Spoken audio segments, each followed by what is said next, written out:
Is this a blue state? GOP governor looks unbeatable in mass. File, in this Thursday, July 27, 2017 file photo, Mass. Gov. Charlie Baker addresses a gathering after signing into law the Pregnant Workers Fairness Act during a ceremony at the State House in Boston. Baker will face Scott Lively in the September 4, 2018 Republican primary election. AP photo, Charles Krupa. File, Boston. AP, a popular Republican who seems nearly unbeatable. To his left, a pair of little-known Democratic hopefuls vying for attention and struggling to raise cash. To his right, a GOP challenger who claims the incumbent isn't nearly conservative enough. It sounds like a red state political scenario, but this is what the governor's race looks like in typically deep blue Massachusetts, which holds its primary next Tuesday.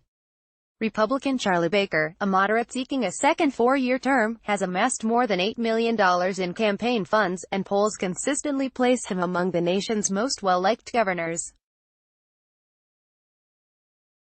In a state with an all-Democratic congressional delegation and an overwhelmingly Democratic legislature, which hasn't voted Republican in a presidential election since 1984. Still, independents comprise more than 50% of the Massachusetts electorate, and Baker has found support from both middle-of-the-road voters and those who lean Democratic but are disgusted by hyper-partisan politics. Voters, Baker said, often tell him the thing they appreciate the most, it is that we really do focus on the work, not on the noise. Baker has distanced himself from President Donald Trump, frequently criticizing administration policies and questioning Trump's temperament. He's scored points with many Democrats by signing bills to protect abortion rights, prohibit discrimination against transgender people, allow guns to be temporarily removed from dangerous individuals, raise the minimum wage to $15 an hour, and require utilities to increase reliance on renewable energy sources. Jay Gonzalez, one of two Democrats hoping to unseat Baker, isn't convinced. A lot of people's starting point is, yeah, he's popular and he seems nice. I'm glad he's not a crazy Republican, and aren't we so lucky, Gonzalez said. But when we ask people why they think he's doing a good job, it's never, he's done a great job fixing our transportation system, or other issues. Gonzalez and the other Democrat, Robert Massey, contend the incumbent's effort to appease both conservatives and progressives ultimately misleads voters. Charlie Baker has been trying to straddle a barbed wire fence for a long time, trying to pretend he's a liberal and a progressive over here, and a Trump guy over there, and not standing for us, Massey said.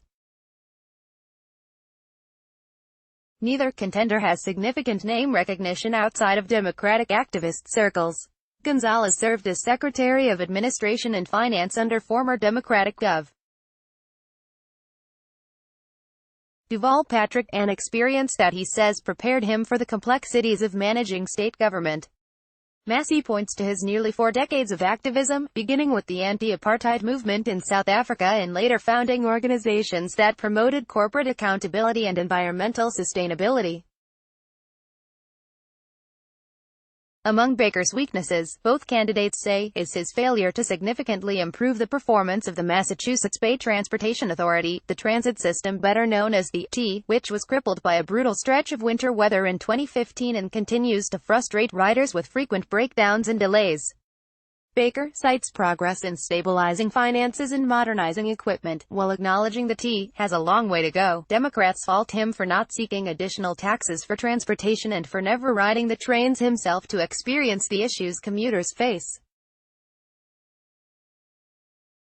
For their part, neither Gonzalez nor Massey have outlined specific plans for new taxes after their favored approach, a proposed surtax on high earners known as the millionaire tax, was ruled unconstitutional by the state's highest court. Baker's sole Republican challenger is Scott Lively, an ultra-conservative minister from Springfield with little money or staff. He calls Baker a rhino, Republican in name only, while promoting an unabashedly pro-Trump agenda. So far, Trump hasn't returned the favor with an endorsement. An organization Lively founded, Abiding Truth Ministries, was listed as a U.S.-based hate group by the Southern Poverty Law Center for its anti-LGBT rhetoric. Lively disbanded the organization earlier in the campaign, and has made non-specific references to mending fences with the gay community. The Democratic primary winner will likely struggle to compete financially in the general election. Gonzalez, endorsed by delegates to the Democratic State Convention, reported a campaign balance of about $367,000 in mid-August. Massey, backed by the Bernie Sanders-inspired Our Revolution group, ended the same period with only $83,000 and has twice made personal loans to help keep his campaign afloat. Their predicament isn't unheard of in Massachusetts, where 4 of the last 5 governors, including 2012 presidential nominee Mitt Romney, have been Republicans.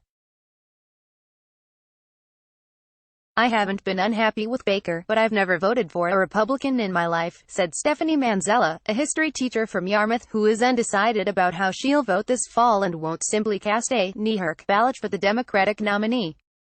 "I feel Massachusetts has done well under Baker," she said, adding, "I'm going to do my homework." Copyright 2018 The Associated Press. All rights reserved. This material may not be published, broadcast, written or redistributed.